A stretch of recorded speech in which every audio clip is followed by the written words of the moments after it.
Hi everybody, it's me Jess. This is my January video update.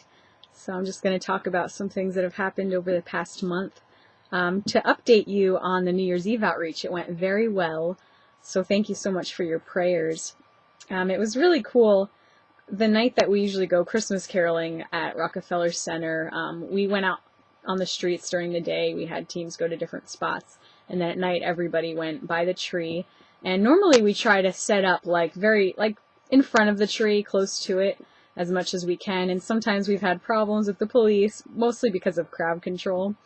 But this year we were asked to move, and we prayed and we tried to talk through it and stay where we were. But actually the spot that they had us move was perfect because it was, I don't know how many of you have been there before, but it was just like off to the side, and it was in between these two buildings, and it actually, I think it made the sound better. There was like 25, 30 of us, and we go in a U shape and we sing Christmas carols, and it was just so worshipful. I mean, really a spirit of worship there. And a lot of people walking by were probably able to better hear us because we weren't as much in the crowd. I mean, it gets really packed right near the tree, for those of you who know. So it was a really cool night. We went through a few times, and what we would do is people would come around and either start singing with us, or if we saw someone watching, one or two of us would step outside of the group and try to talk with them and share with them. So it was really cool. And then after we do that, we prayer walk the streets that we're going to be at the following night, which is New Year's Eve night. And that went really well too. The weather was very mild that night.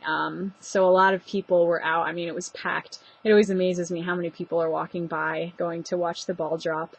And I was at a prayer station on 8th Avenue, and I think it was 37th Street, somewhere around there.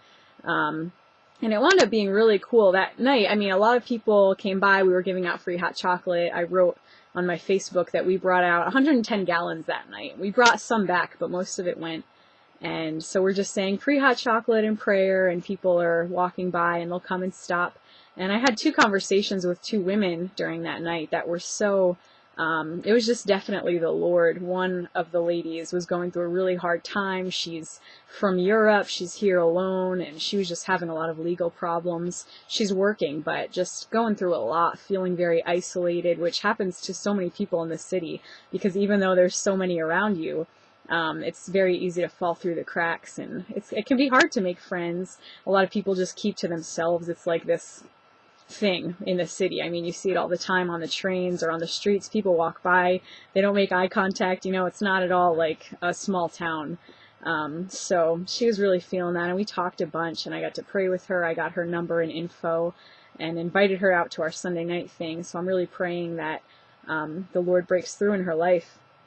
And then another woman too I talked with that night. It was pretty cool. I think she was coming home from work or something, just walking by, and she looked kind of interested, stopped and talked, and she was dealing with so much. I think it started off with, me asking if she'd like prayer, and she was just like, yes, this last year was horrible. I'd really like prayer for a better year. And then she went into a little bit more. She was having problems in a relationship, and she was dealing with depression and so much. And it was cool because as I was praying, I felt like the Lord gave me some specific words for her, and just, about breaking off the heaviness, and she was like totally lifted up by the end of it. And I know that the Lord did something in her heart, and she's not necessarily a believer, but it was definitely a good conversation. And again, I got her contact info, and I'm amazed, like, wow, God, two people in the city that I felt like he really wanted me to connect with and talk with that night, along with the rest of our team. There was 25, 30 of us out there, so how many other conversations happened?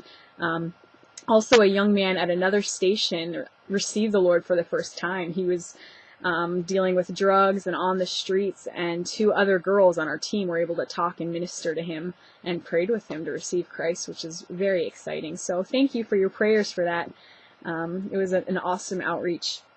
And then one more thing I wanted to share about was Don't Walk By. That's coming again this February. We did it in January the last 3 years, but that is a search and rescue event where we walk the streets of Manhattan on 4 different Saturdays with different ministries and churches. So please be praying for that. I'll probably put little posts up on my Facebook and I'll email you guys about that too. So that's pretty much what's going on. It's busy. I was thinking January would slow down a little, but that hasn't really happened, which is okay, because God's doing good stuff. So once again, I appreciate your prayers.